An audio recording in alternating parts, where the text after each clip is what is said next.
Hello, everyone. So today is January the 18th, 2026. It's the new moon in Capricorn. I'm recording a video for my astrology channel, as you can see. Um, I'm going to do something a bit different today. Basically, I've already recorded a video about the new moon in Capricorn, and there's something that's on my mind that is more to do with being inspired by rewatching the Dune movies. For Christmas, I had on my Christmas list to get Dune 1 and 2, the Dennis Villa.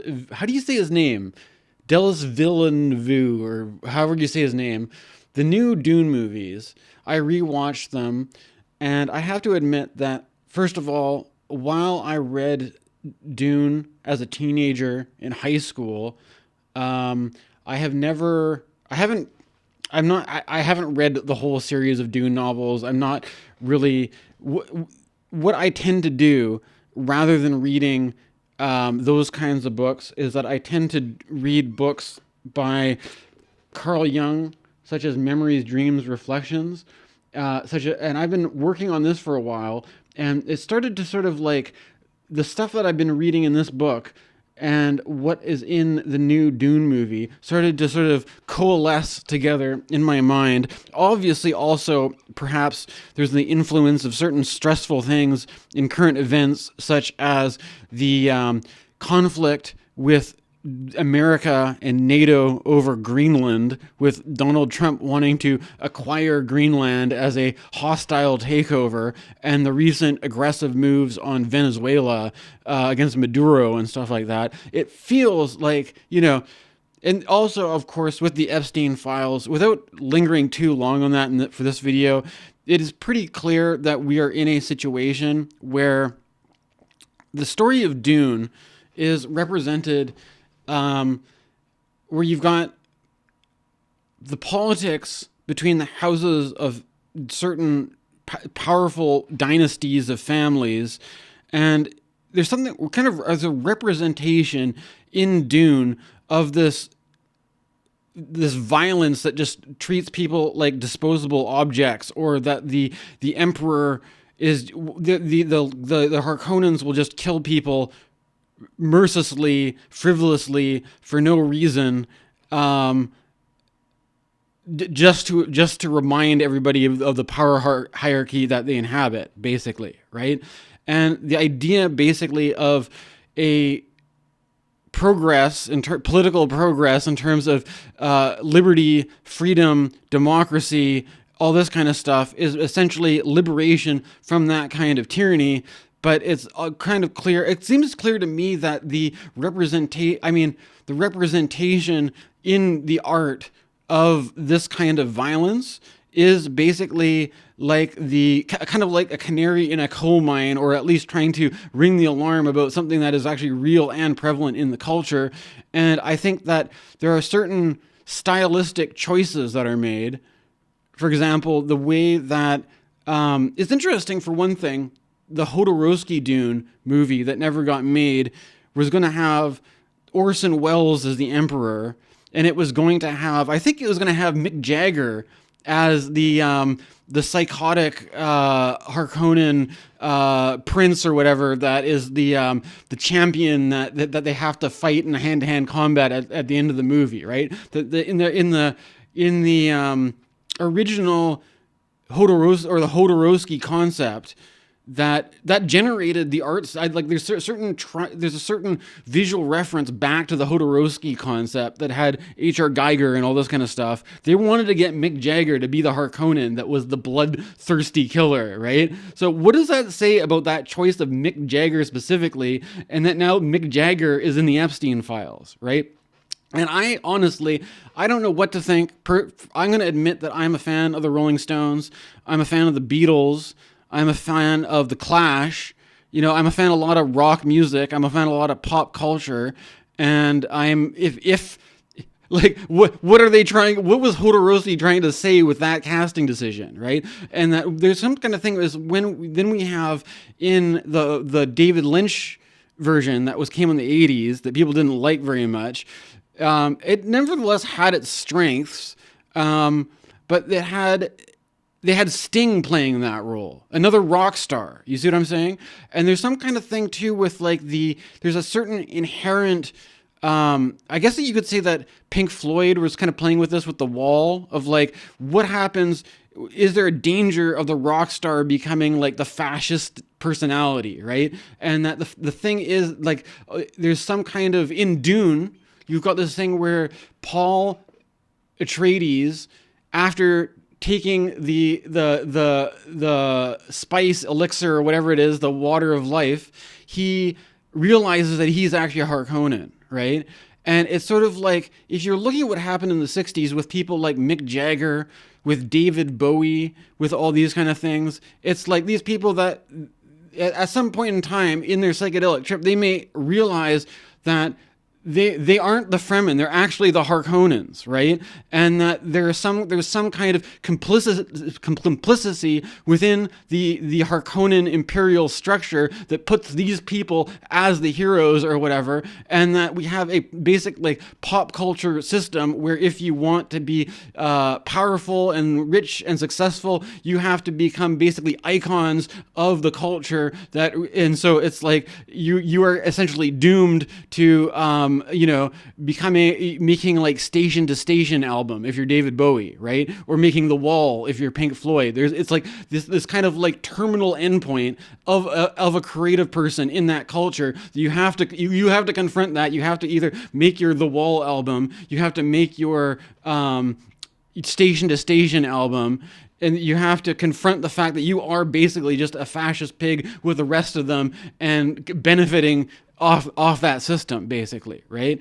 And with that in mind, there's something about all of this that if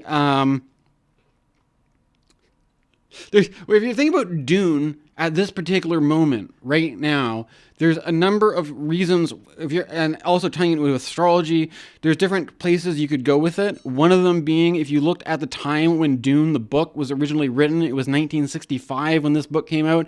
This was when Saturn was in Pisces, and we're completing the Saturn return in Pisces. This is when the movies came out, and we had this Dune revival moment, and now Saturn is going into Aries with Neptune. And so it's relevant in that sense with astrology. But the other what I was thinking about in terms of this video was, at a more basic level, the idea of astrological archetypes and how that they play out in these stories. At the basic, if you think about, I was thinking about this at the most basic level of the like sun and moon. Although, keep in mind, the whole thing about Dune is that they are obviously in a alien planet where the whole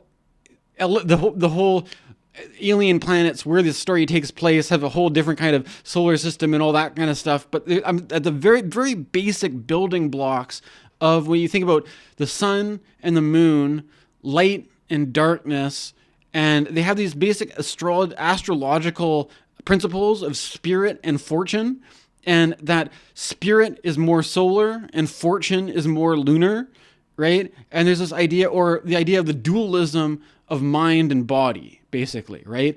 And the thing about this is that if you consider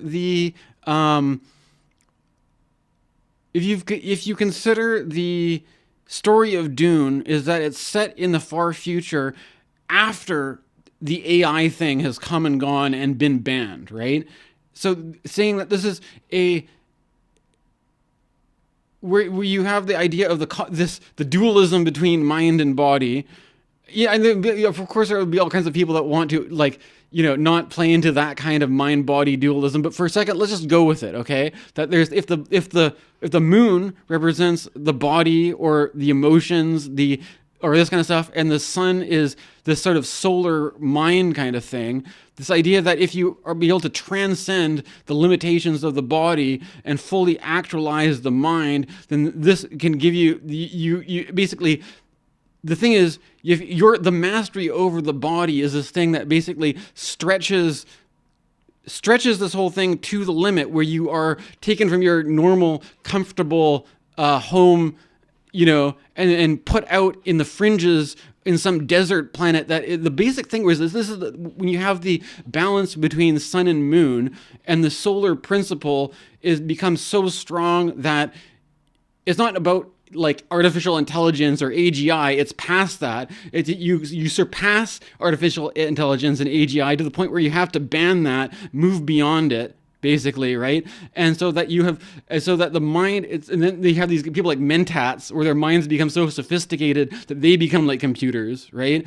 Like that idea that what happens if the solar principle gets so big that it becomes hostile to the body, right? And this is symbolized in an environment where you have the still suits, where you have to collect all the moisture and like recycle it, and that the heat of the sun itself is more of a constant threat than the actual enemies, right? And this idea that like you have this kind of ratio of how much mind you can have and how much body attachment you can have, and basically just push that to the total extreme where your body is under constant hostile threat. You're a very vulnerable little thing out in a very hostile world, and it's like in that situation, there's a system of techne, right? A system of technique of having the still suits, of having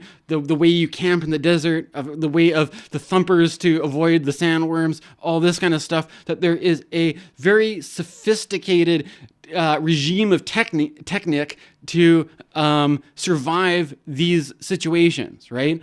And but in this, the whole thing about the attach. There's this whole kind of. There's also this whole thing that they play with, obviously, with scale. In that, the whole thing about the sandworm is that you're taking something very small, like in our normal world, a worm is something very small in your garden. Maybe some are a bit chunkier than other ones, right? But they're pretty small little critters. And like, what do you take the really small microscopic thing and blow it up so that it's this huge monster, right? And that this kind of thing where that what I'm trying to say is that by taking this whole thing where in your the sublunar environment, which is like the moon stands for your body, your home, your family, your home culture, all this kind of stuff. And if you're going to be like, we're going to be not attached to all this for the sake of jacking up the solar principle, this means that instead of being at home with your family, with your culture, you are now in a very strange, exotic, foreign environment, very far away, and that you're being very unsentimental to just be like, it took an enormous amount of resources to get here, and now we just need a return on our investment, and we need to be basically brutally exploitative to get our return on our investment, to get all these resources back. And so this kind of thing of being very, very brutal, all about survival, all about extraction. But the whole thing is that it's like, if you just stayed at home at your mama's house, it's a pretty comfortable situation, but you're out in this brutal desert, hot, but then there's this whole like mother-son thing where he's out there surviving with his mom, and I don't know. So there's that kind of angle on it too, right? And there's the idea of keeping your family, your tribe, as a little organism, as a because there's this kind of idea that at some level, these people have surpassed the need for survival as being fleshy animals that need to survive because they're so technologically adapted. But it's basically the survival here is the survival of bloodlines, of houses, of dynasties, and the ability for social forms of social organization to form alliances, to organize together, but then also be open to hidden manipulations, like to sabotage a bloodline by co-opting it into the other bloodline, all this kind of stuff. You see what I'm saying? There's something about all this. There's obviously a thing to do about the white savior in the other, like there's all sorts of ways, different directions you could go off on this. But I was thinking there's some basic dynamic here where you've got the solar principle, And then you've got the lunar principle of like the mind and spirit, and you've got the body and all this kind of stuff. And I started thinking about Carl Jung, specifically Carl Jung's trip to Africa. And there's a lot to be said about that, but I'm going to just get right to it for the sake of not wasting too much time here. And I'm going to read you a little bit from Carl Jung's Memories, Dreams, Reflections. I'm just going to just take a breather before I get started. Hold on. Out of coffee. Okay. Maybe I should get some. Maybe I should get some water. Maybe I'm drinking too much coffee. Speaking of Dune and the hydration thing, right? Okay. Anyway, I'll try to read this. Okay. So Carl Jung is in Africa. Carl Jung, as you know, is a guy who is primarily known for dream interpretation and stuff like that. So we're going to enter into this where he's talking about trying to learn more about the dream life of the natives. And I think you could also kind of put it in where there's a certain kind of like solar rationality versus the lunar imagination of the dream or something like that, right? And then I also want to point out that in my own experience with spiritual practice and stuff like that, I have to admit that I worked for a while, if you want to use that word, like with a meditation teacher who had some experience with Zen and Buddhism and all this kind of stuff. But there's a little bit of a friction or a contrast, because working with that teacher, there's this idea of like not putting any value on dreams at all. And I think that could be a very Buddhist thing, like maybe Buddhist, or at least there's a sort of clash, because Carl Jung is famous for putting lots and lots and lots of emphasis on the importance of dreams and the imagination. But there's another kind of spirituality that says once you become enlightened, once you become awakened, you see reality as it is, and a dream is an illusion. That any sort of like, to the degree that you put any value on that, that's just a sentimental attachment to some fantasy, and that to be an awake person is to have no illusions, no dreams, and just be completely clear about reality and what is true and what is false, right? In this very kind of brutally harsh way. And so it's kind of like there are different approaches to this, and I don't think it's necessarily all the same thing, maybe. But then in some way it all ties in together. But I haven't worked it all out, right? But so anyways, with this, and I think that also with the Saturn Neptune and the illusions, dreams, the sun and the moon, there's something about that, right? I'm going to anyways read, with that in mind, I'm going to read this. I was naturally much interested in the natives' dreams, but at first could not get them to tell me any.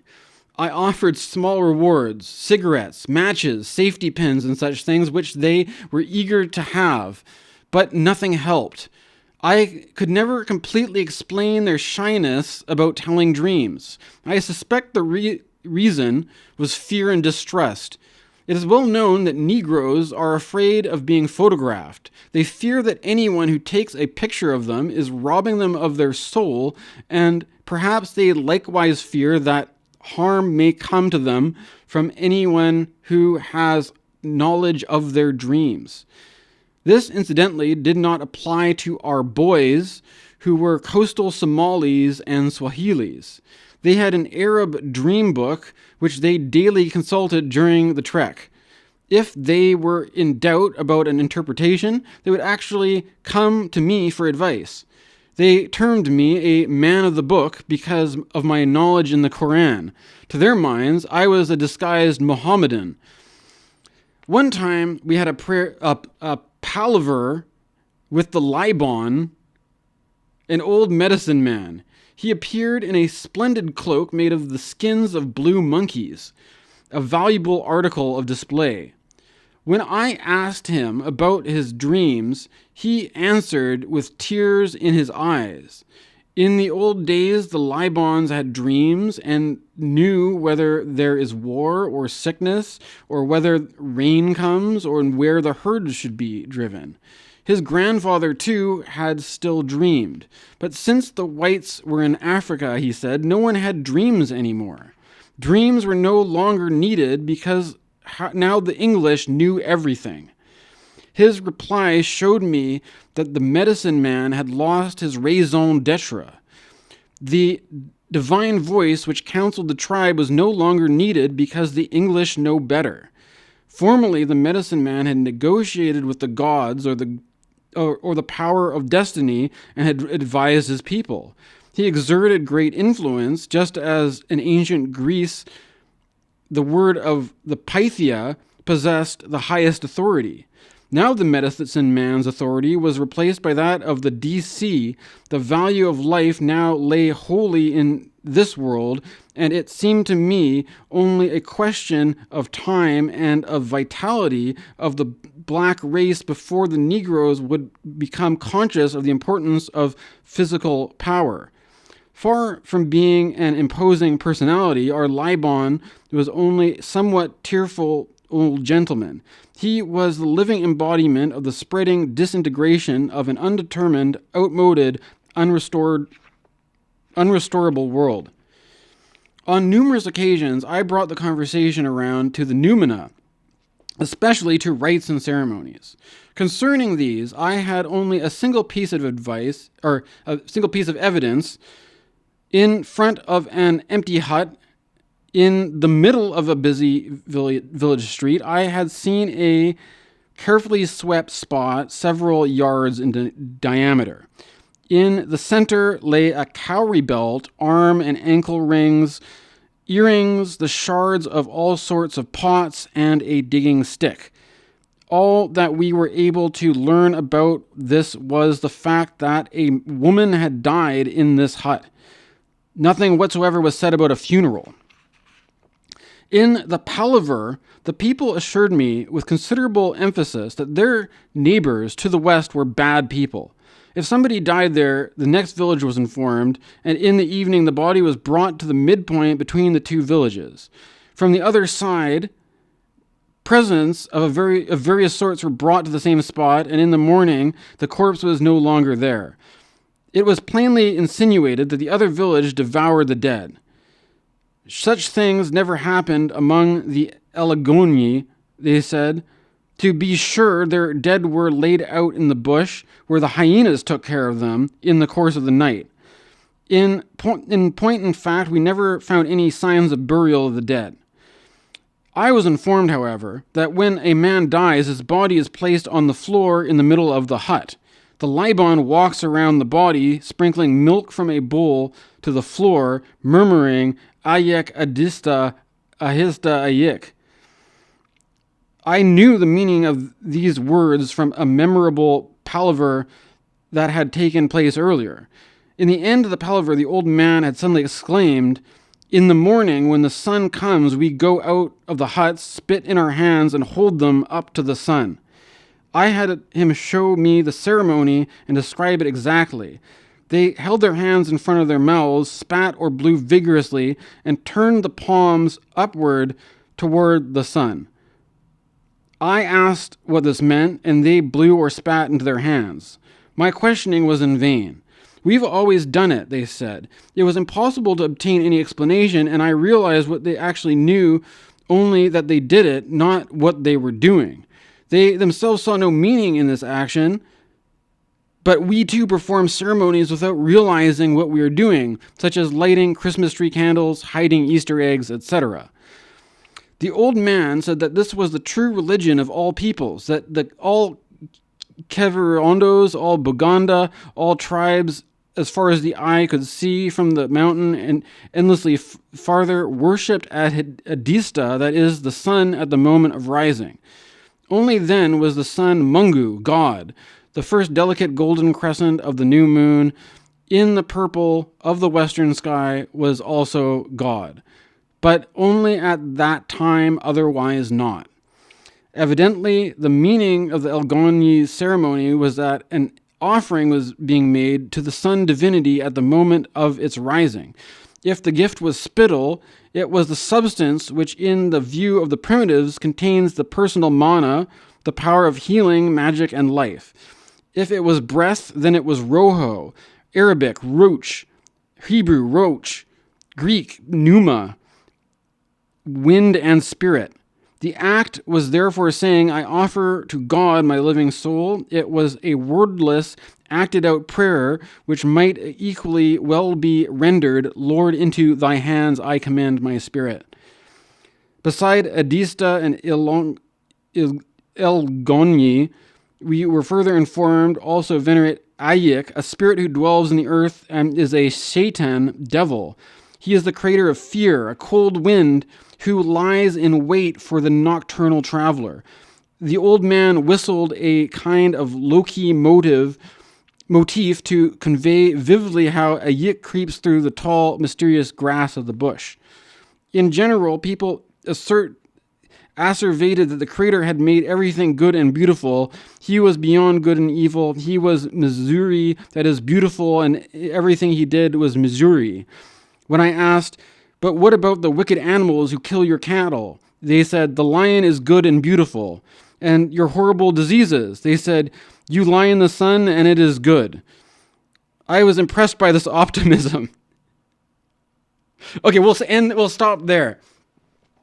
Now, thing about this is that you have to there's a certain thing going on here with Carl Jung and the sun, Carl Jung being an astrologer, and the idea of the ceremonies made to the sun at specific times when the sun is rising, that is basically you can kind of see there's a certain universal, cross-cultural, multicultural form of astrological ceremony, basically, right? Now, the thing about this is that if you think about what the alchemical principle, or whatever it is, the symbolism of the sun and the moon, or that you've got the idea of the spirit, the principle of fire, the higher, the mind versus the things that are water and breath of the body. And there's something about that I feel that is like Dune is playing off that in a large way, where you have the people as little as containers of water out in this dry desert, but where this thing is Carl Jung has this idea that the sun, the principle of the sun rising in the morning is this principle of good, whereas the darkness is evil, and that the Satan, the devil is. This is also interesting. I'm also reading Carl Jung's Aeon as well, and in Carl Jung's Aeon, he talks about the Antichrist or the devil as being a cold spirit from the north. So in Carl Jung's mind, he always associates warmth and light with goodness and cold and darkness with evil, it seems. And he seems to always kind of like go back to that basic duality. But what's interesting about Dune is that it offers this kind of this reversal where it's like the principle of the sun has become so strong that now the sun itself is the thing that's hostile, that you're actually more at risk of dying from being out in the sun than having shade and being or finding a cool spot, right? That it's like a kind of in this other but the thing is that the idea is that in order to get to that place, you had to develop your higher mind to such an advanced degree that you had to make advanced artificial intelligence obsolete or even ban it, and then make people whose minds were like computers to calculate, and then to take drugs to calculate these long distances of space travel or whatever. And then you get to the point where you are in this position, you are like a little flea that's going to be eaten by a worm in a desert, right? Because you've stretched your body capacity is to the limit. And you've developed the techne of your mind to the limit, where it's all about brutal survival as far away from the comforts of home as possible. And then, in order to justify or to make that worthwhile, you have to be as ruthlessly as exploitative and cruel as possible, basically, right? And I mean, I have to admit, this is just me being I've only ever read the first book in high school. I don't know how the whole series goes. I'm just going off of rewatching the movies and that, right? But there's something about all this where there's the idea that I think that in some way, if alchemy is supposedly about developing the higher mind of rationality over sentimentality, attachment, all this kind of stuff, and that this higher mind of rationality gives us this technical world, there's this problem of what they're saying of this all coming out of balance, where the old cultures are basically feel like they've been made irrelevant because there's this old thing that had more to do with being embodied in your body, being in tune with your dreams, being in touch with all these different parts of the environment and how you fit into that. But from the idea of this sort of rationalized higher mind, it's like if you're the more unsentimentally detached you are from your body and your environment, you can put yourself in extremely far away places where and then just stretch that lip to the capacity. But then it's like, in order for you to justify that, you're going to have to also be completely unsentimental with exploiting and ruthlessly killing. You get reduced to this barbarism. Right? And what you understand is that there's a sort of cyclical thing where it's like, once you have reached that point where you have lost all of the higher mind function into this basic black and white, like survivalist kind of thing, it's like, then that's when you get a return to the neo-primitive, and all the magical stuff comes back online, right? And I think that there's another thing that in the new version of Dune, you can see this in a very explicit way, in the way that when you go to when they have this Colosseum fight at the Harkonnen planet, the light of the sun in the Harkonnen system casts everything so that it's all black and white, right? And it's also with the H.R. Giger architecture, it's like the idea that this is an empire that's based on people keeping people locked in this black and white this black and white world where all the meaning has been, or like, there's not, what am I trying to say about meaning, right? It's not, the thing about this is that you gotta, to me, Simone Weil said that there's a good that in meaning and all this that happens at two different levels, right? There is the lower good, the lower meaning, and the higher good, the higher meaning. And the problem about this is that there's, at some basic thing, there's an interplay between them where even at the most mundane, lowest level where you've got a plant growing in the desert, for that little plant to be able to collect a little bit of moisture and to be able to grow and to be healthy is good for that plant, right? And then if that plant is not able to grow and be healthy and it dies, it doesn't get what it needs to survive, then that's bad for that plant, right?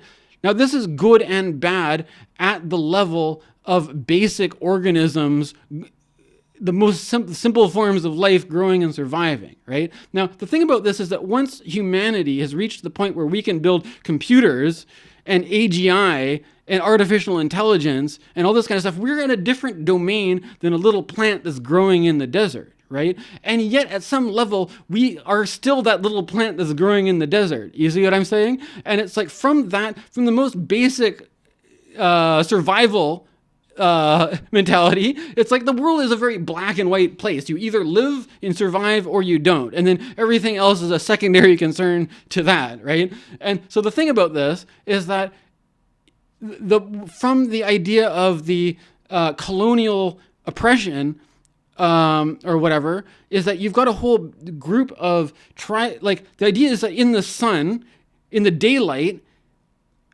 the astrological archetypes of the solar and the lunar is that in the daylight you don't see the stars, right? If a planet is close to the sun, as it is now, where you've got a stellium of planets conjunct the sun, you don't see what's obscured by the sun. You just see the light of the rational day and the basic mundane reality that we all have to deal with. And in that world, it's not the domain of the imagination and dreams and fantasies, right? So in the nighttime, you have a view of all the stars, right? I mean, assuming it's not cloudy, you have a view of the stars, you have a view of the planets, you have a view of all this other nuance of stuff going on, where instead of it being a binary opposition between yes and no, there's an infinity of cosmic stuff going on. And the problem about this is that we are, as a culture, overcoming the shock where we had generations and generations and generations of a very rich culture that has been basically crushed into win or lose, basically. Live or die, win or lose. That's all, and then whatever makes it out of that is the Darwinian survival of the fittest. And that basically, from that I think part of what happened, honestly, was that the development of technology, combined with obviously our capacity for violence and warfare, has basically made this, the bottom line is basically this brute survivalism. But we haven't caught up to the fact that for the most part, this is all like if we think about, like, I've been watching a lot of I watched a video by. Well, there seems to be a certain theme of what people are talking about in terms of being grounded and embodied versus being stuck on your computer screen and looking at things that are happening at a large scale, right? And there's something about this where it's like the more that we're tuned in on the internet onto the global political scale, and I'm concerned about America trying to take over Greenland or Venezuela or something like that. I could be touching grass and working in my garden or something like that. And it's kind of funny because it's like in this kind of, if the more that you unplug from that whole, I have to admit that before Donald Trump got elected, I was really into this thing of just not paying attention to politics at all. But there's this kind of remarkable thing about the age of Trump to just pull me back. I don't if I just pay attention to what's going on in my life, there's not a hell of a lot to be an immediate concern, right? It's pretty we've got it pretty easy, right? I think, and the thing is, it's we are constantly